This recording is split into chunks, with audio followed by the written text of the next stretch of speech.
तमाम सुनने और देखने वाले अजीज़ों और दोस्तों को अस्सलाम वालेकुम। उम्मीद करते हैं आप सब बिल्कुल खैरियत से हैं। आज जिस अहम तरीन मौजू पे हम बातचीत करने जा रहे हैं वो है इंडिया और अमेरिका की लद्दाख के करीब एक्सरसाइज शुरू होने जा रही हैं। कुछ खबरों के मुताबिक कि एक्सरसाइज 14 तारीख से लेके 31 अक्टूबर तक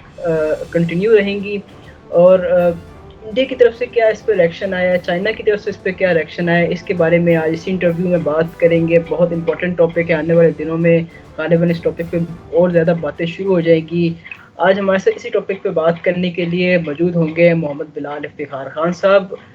CEO स्ट्रेटजिक एनालिसिस ग्रुप, और दूसरी तरफ हमारे साथ मौजूद होंगे सलमान लाली। आप सीनियर सहाफ़ी हैं और एडिटर हैं पाक तुर्क न्यूज़ के। हम पहले शुरू करते हैं मोहम्मद बिलाल इफ्तिखार खान साहब से, जो CEO स्ट्रेटजिक एनालिसिस ग्रुप हैं। सर अस्सलाम वालेकुम, उम्मीद करता हूँ आप बिल्कुल खैरियत से हैं। वालेकुम अस्सलाम, अल्हम्दुलिल्लाह मैं बिल्कुल ठीक ठाक। जी सर, ज़रा बताइएगा, इंडिया और अमेरिका की मिलिट्री एक्सरसाइज होने जा रही हैं और वो कहीं और नहीं होने जा रही बल्कि लद्दाख के करीब होने जा रही हैं, और ख़बरों के मुताबिक ये अक्टूबर 14 से लेके अक्टूबर 31 तक कंटिन्यू रहेंगी। सर, क्या चाइना को इंसर्कल करने का मंसूबा जो है वो शुरू हो चुका है? क्योंकि पहले ये देखा गया है कि नैन्सी पेलोसी ताइवान का विजिट करती हैं, अमेरिका की जानिब चाइना की जानिब से जो है वो धमकियां दी जाती हैं कि अगर आप आएंगे तो फिर इसके रिएक्शन भी आएगा, लेकिन चाइना की तरफ से कोई रिएक्शन नहीं आया और सिर्फ वहाँ पे उन्होंने अपनी मिलिट्री एक्सरसाइजेस की। और ताइवान पर हमने देखा कि उन्होंने कुछ सैंक्शंस भी लगाई चाइना ने। तो सर, क्या ये इंसर्कल किया जा रहा है चाइना को? जी बिल्कुल, चाइना को ना सिर्फ एनसर्कल किया जा रहा है बल्कि प्रोवोक करने की भी कोशिश की जा रही है। आपको पता है, अभी ताइवान के हवाले से आपने बात किया, नैन्सी पेलोसी हैं, उसके बाद कुछ और सेनेटर्स ने भी प्रोवोक किया, और कुछ खबरों के मुताबिक अमेरिकन जो सेनेट है उसके अंदर भी प्रो ताइवान जो है करारदाद लाने की कोशिश की जा रही है। दूसरी तरफ इंडिया और जो ये युद्ध अभ्यास नाम की एक्सरसाइज कर रहे हैं यूनाइटेड स्टेट्स ऑफ अमेरिका, ये टोटल 50 किलोमीटर जो है ना, अगर आप परिंदे की नज़र से देखें तो LAC से 50 किलोमीटर के फासले पे, और ये सेंट्रल सेक्टर बनता है LAC का। और आप जानते हैं कि वेस्टर्न सेक्टर के अंदर लद्दाख का मामला जो है 2020 में पेश आया था। चाइनीज़ ने इसके ऊपर सख्त रिएक्शन भी दिया है। उन्होंने कहा है कि ये 1993 और 1996 के मुआहदों के ख़िलाफ़ है, जिसके जवाब के अंदर जो इंडियन साइड है उनके फॉरेन ऑफिस के स्पोक्समैन ने कहा कि जी किस मुआहदे की बात करें, अगर उस मुआहदे के हिसाब से तो जो 2020 के अंदर वाक़यात पेश आए वो भी उस मुआहदे की खिलाफ वर्जी थे। तो बेसिकली हम ये देख रहे हैं कि अगर आप आलमी सतह पे देखें तो जो थ्यूसिडाइड ट्रैप्स की हम बात करते थे, बुरे तरीके से अमेरिका ने सींग जो हैं वो फंसा लिए हैं। अब युद्ध अभ्यास के साथ एक और एक्सरसाइज हो रही है जो सितंबर में शुरू हो रही है, आपको पता है,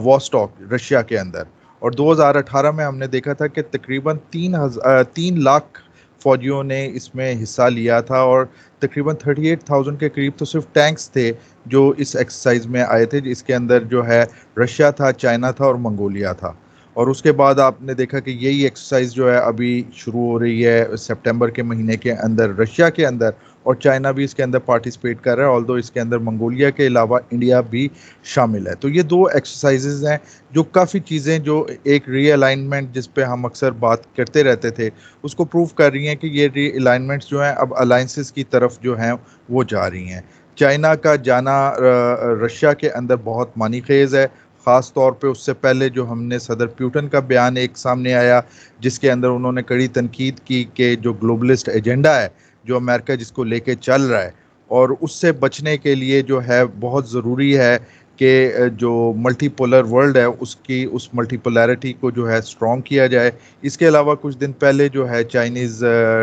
पीपल्स डेली के अंदर भी एक कॉलम लिखा उनके एक सीनियर तजियाकार ने, जिनको कम्युनिस्ट पार्टी के करीबी समझा जाता है, जो कि कहा जा सकता है कि चाइनीज़ जो एक पॉलिसी है, चाइनीज़ असेसमेंट ये है कि जिस तरीके से आगे चाइना बढ़ रहा है इकनॉमिकली, ये बेसिकली उसको उस सिस्टम से आउट करने की निशानी है, की तरफ एक कोशिश है, जो ये उसको प्रोवोक किया जा रहा है और उसे कॉन्फ्लिक्ट्स के अंदर फंसाने की कोशिश की जा रही है। क्योंकि चाइनीज़ इकॉनमी को हमने देखा जिस तरीके से वो अमेरिका का मुकाबला कर रही है, और लोग ये भी कह रहे हैं कि बड़ी जल्दी जो है अमेरिका से बड़ी इकॉनमी जो है वो चाइना की बन जाएगी। फिर BRI के थ्रू जिस तरीके से चाइना ने अपनी सॉफ्ट पावर को दुनिया के अंदर जो है फैलाया है, वो भी एक आपको पता है मिरेकल है। اور اب اس چیز سے دور کرنے کے لیے، اچھا اسی باتوں میں سے بات نکلتی ہے، ایک اور آپ کو بات بتاتا چلوں کہ آج کی تازہ ترین خبر کے مطابق تائیوان جو ہے اس کی جو سب سے بڑی کمپنی ہے جو کہ سیمی کنڈکٹرز بنا رہی ہے، مائکرو چپس بنا رہی ہے، اس نے بھی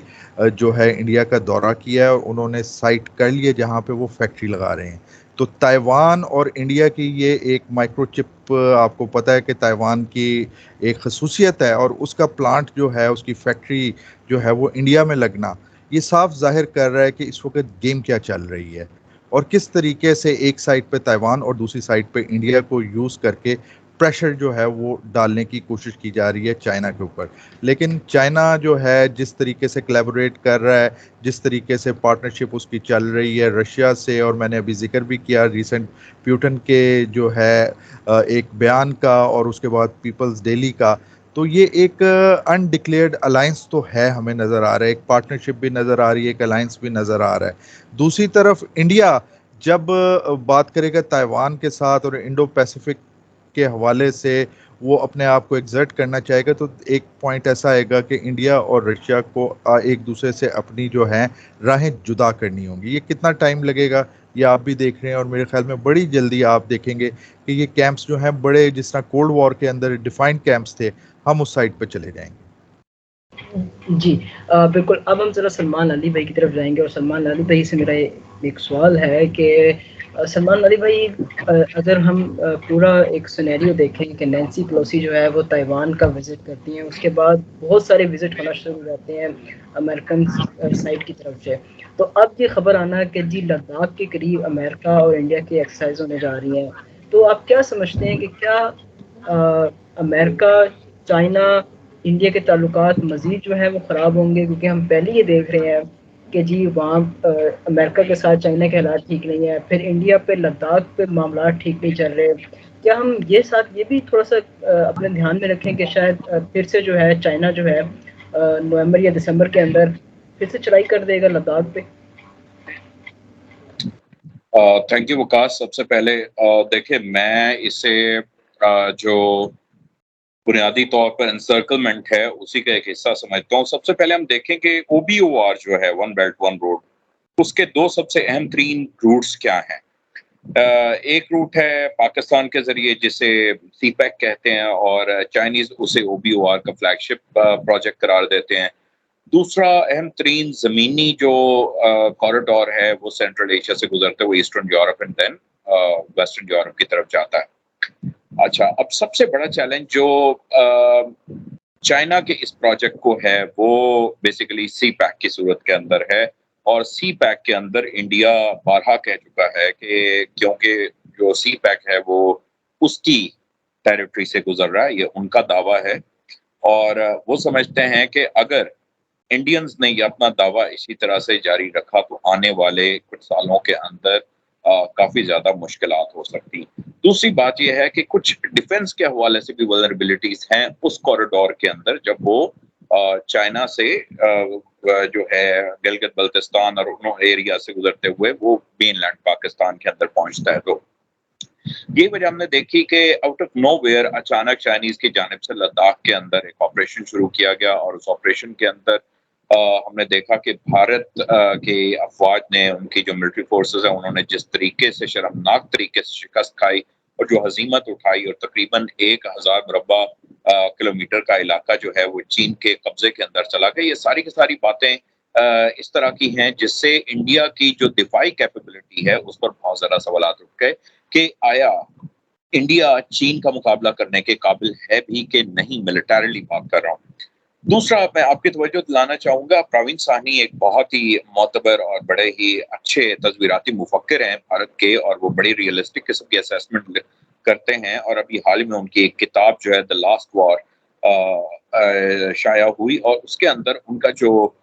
تجزیہ ہے وہ یہ ہے کہ اگر 2024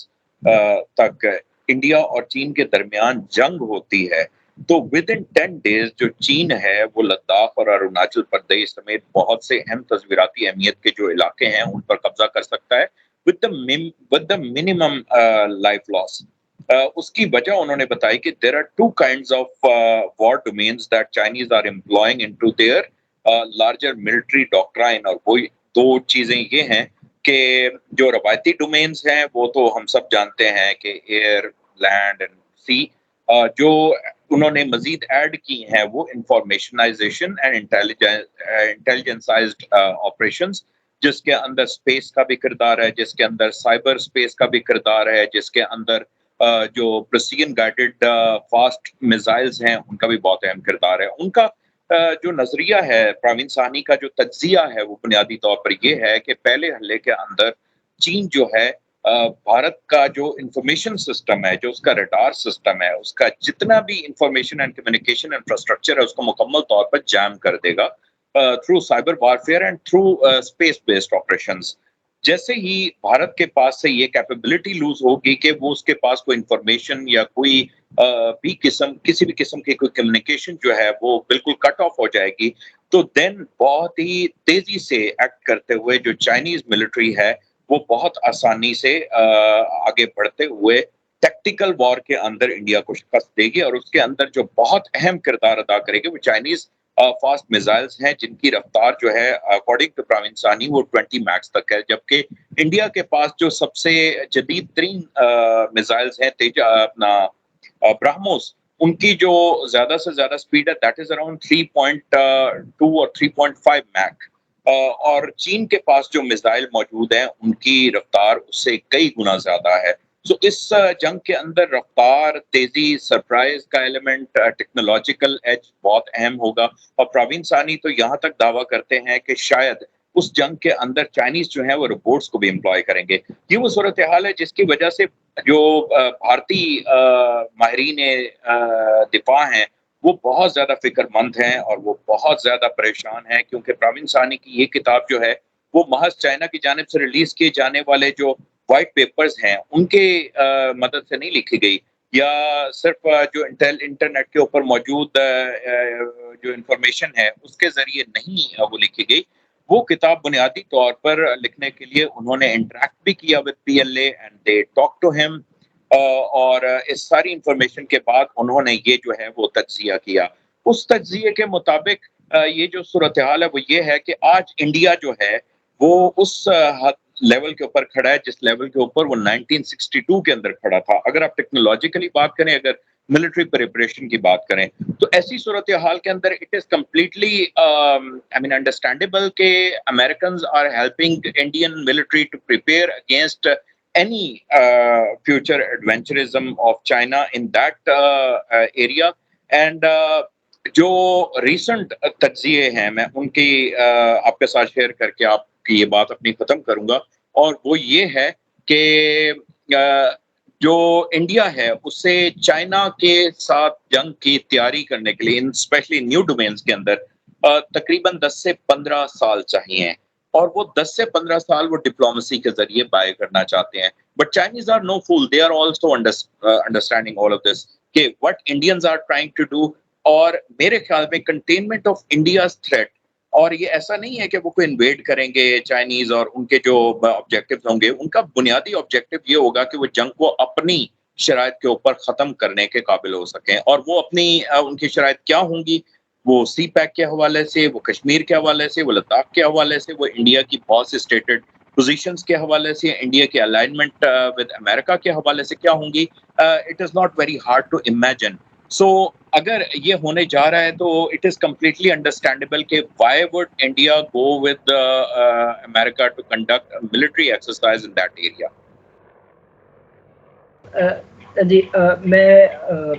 थोड़ा आखिरी सेशन की तरफ बढ़ता हूँ इंटरव्यू के। मैं सर मोहम्मद बिलाल इफ्तिखार साहब से सवाल करना चाहूँगा। सर चाइना की तरफ से एक रिएक्शन आया है इस एक्सरसाइज के हवाले से, वो ये है कि जी अगर कोई भी थर्ड पार्टी इंटरफेयर करने की कोशिश करेगी चाइना और इंडिया के बॉर्डर के मामलात पर, तो वो बर्दाश्त नहीं किया जाएगा, किसी भी बाहर की इंटरफेरेंस को बर्दाश्त नहीं किया जाएगा। तो सर इसी किस्म के बयानात जो हैं वो हम देख रहे थे जब नैंसी पेलोसी विज़िट कर रही थी تائیوان کا، تو اس وقت بھی ایسے بیانات آئے کہ آگ سے نہ کھیلیں اور وہ سب کچھ. تو ایوری ون واز ایکسپیکٹنگ کہ شاید کوئی طیارے جائیں گے چائنیز ایئر فورس کے اور وہاں جا کے حملہ کر دیں گے. تو سر کیا یہاں پہ وہ صورتحال ہو سکتی ہے؟ کیا یہاں پہ چائنا کوئی ایکشن لے سکتا ہے اپنی طرف سے؟ دیکھیں پہلی بات تو میں سلمان کی بات کو کنٹینیو کروں گا، لیکن ایک بات اس سے پہلے کہنا چاہوں گا کہ چائنا نے کسی قسم کی ایگریشن لداخ میں نہیں کی. 1949 میں چوین لائی نے ایک میپ بھیجا تھا نہرو کو اور کہا تھا کہ چائنا کے خیال میں یہ جو ہے لائن آف ایکچوئل کنٹرول ہے.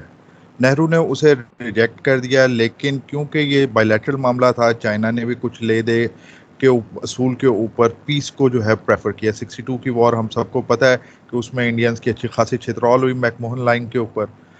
اب جو یہ معاملہ لداخ کا اٹھا تھا، یہ بیسیکلی فال بیک تھا جو آرٹیکل 370 ختم کیا گیا، 85A کو ختم کیا گیا اور کشمیر کو اپنا حصہ بنا لیا. لداخ بیسیکلی تبت کا ہسٹوریکلی حصہ جو ہے مانا جاتا ہے، اور اس چیز کو پروین ثانی سمیت انڈیا کے ٹاپ کے تمام جو اینالسٹ ہیں وہ مانتے ہیں کہ اس سب کے اندر بھی چائنا نے اپنی جو کلیم لائن ہے اس سے 1 انچ بھی آگے آنے کی کوشش نہیں کی. جہاں تک بات ہے لداخ میں امریکہ کے آنے کی، بیسیکلی 50 جو ہے کلومیٹر دور ایکسرسائز ہو رہی ہے. چائنا کو اصل پرابلم کیا ہے؟ دیکھیں ابھی امریکن ڈرونز جو ہیں وہ اڑائے جا رہے ہیں LAC کی جو ہے کرنے کے لیے، اسپائنگ کرنے کے لیے، اس کی نگرانی کرنے کے لیے. اچھا، امریکن ٹیکنالوجی کا ایک بڑا نقصان ہے. آپ کو پتہ ہے کہ جب یہ 2019 کی جھڑپ ہوئی تھی پاکستان اور انڈیا کی، تو امریکن نے کہا تھا کہ F-16 یوز نہیں ہوئے. کیوں نہیں ہوئے؟ کیونکہ جتنے بھی F-16 وہ بیچتے ہیں وہ سارے کے سارے جو ہیں کسی نہ کسی طریقے سے ڈیٹا جو ہے وہ واپس امریکہ بھیج رہے ہوتے ہیں. اسی طرح جو اب امریکنز آ کے یہاں پہ ایکسرسائز کریں گے، جو سینسرز لگائیں گے، جو یہاں پہ ان کا اکوپمنٹ اٹھے گا، تو آبویسلی وہ الیکٹرانک اور باقی ذرائع سے انٹیلیجنس چائنا کی آرمی اور اس کی کیپیبلٹیز کے بارے میں لے رہا ہوگا. پہلی بات تو یہ. نمبر 2 بات یہ ہے کہ چائنا یہ بھی نہیں چاہتا کہ یہ جو معاملہ ایک بائی لیٹرل معاملہ ہے اس کو اس نہج پہ نہ لے کے جایا جائے جہاں پہ پوائنٹ آف نو ریٹرن ہو. کیونکہ آپ کو پتہ ہے چائنا اور انڈیا دونوں جو ہیں ایک بڑے ٹریڈنگ پارٹنرز بھی ہیں، اور انڈیا کا سب سے بڑا میرے خیال میں چائنا جو ہے وہ ٹریڈنگ پارٹنر ہے. سب سے زیادہ تجارت بھی چائنا کے ساتھ ہی کر رہا ہے، اور چائنا یہ بھی نہیں چاہتا کہ اس حد تک پہنچے. ہم جو جب اسٹریٹجک کلچر کا ایک دفعہ پہلے بھی ہم نے ذکر کیا تھا موازنہ کرتے ہیں، تو چائنیز جو ہے آپ کو پتہ ہے کہ ان کی جو نون ہسٹری آپ کو پتہ چل جاتی ہے 5000 سال پہلے سے. 5-6 ہزار سال پرانی ان کی تاریخ ہے. یہ امریکنز جو ہیں وہ آپ کو 17ویں صدی کے اندر جو ہے ان کا ملتا ہے، اور اوپر سے یہ مختلف یورپین کنٹریز کے آئے ہوئے لوگ تھے. ان کا کلچر اور چائنیز کلچر میں زمین آسمان کا فرق ہے. ایک میں آپ کو وائلنس نظر آئے گا، دوسرے کے اندر آپ کو وزڈم نظر آئے گا. تو چائنیز کلچر کے اندر آپ کو وزڈم نظر آئے گا. اب امریکہ یہاں پہ آتا ہے، شاید ایکسرسائز ہو بھی جائے، لیکن چائنا کے پاس بہت سی چیزیں ہیں. دیکھیں جب رشیا کی جنگ شروع ہوئی تھی یوکرین کے ساتھ تو کیا باتیں کی جا رہی تھیں، اور آج کیا بات ہو رہی ہے؟ خود یورپین پاورز جو ہیں وہ یہ محسوس کر رہی ہیں کہ دے آر دا لوزرز، کیونکہ امریکہ نے بہت زیادہ چالاکی سے جہاں پہ رشین گیس کے خلاف اپنے مقاصد حاصل کیے، وہاں پہ اب خود جو گیس یورپینز کو بھیجی وہ کئی گنا زیادہ مہنگی تھی جو رشیا سے وہ لے رہے تھے. تو ایٹ دا اینڈ نقصان کس کا ہوا؟ وہ یورپینز کا ہوا. تو اسی طریقے سے چائنا کی آپ پالیسی کے اندر دیکھیں گے، چاہے وہ تائیوان ہو، اس نے اپنا میسج بالکل کلیئر کر دیا جب وہ 6 جگہوں کے اوپر اس نے ایکسرسائز کی. تائیوانیز کو پتہ چل گیا کہ چائنا جب چاہے جو چاہے وہ کر سکتا ہے، اور اس کی مدد کے لیے کوئی امریکہ نہیں آئے گا. کسی امریکن فلیٹ کی یہ کسی امریکن یا اوکس یا کوارڈ کی یہ ہمت نہیں ہوئی کہ چائنا کی ان جو پورے انسرکل کر کے ایکسرسائز کی گئی اسے روک سکے. اسی طرح چائنا انڈیا اگر یہاں پہ چائنا کے ساتھ اس کے اندر یدھ ابیاس میں آگے جاتا ہے تو چائنا کے پاس بہت سی ایسی چیزیں ہیں جس سے عام ٹوسٹ کر کے انڈیا کو یہ احساس دلا سکے کہ بھائی ریمین ان یور لمٹس. سر آپ کا بہت بہت شکریہ کہ آپ نے مجھے خصوصی وقت دیا. اپنے اور اپنے پیاروں کا خیال رکھیے. السلام علیکم.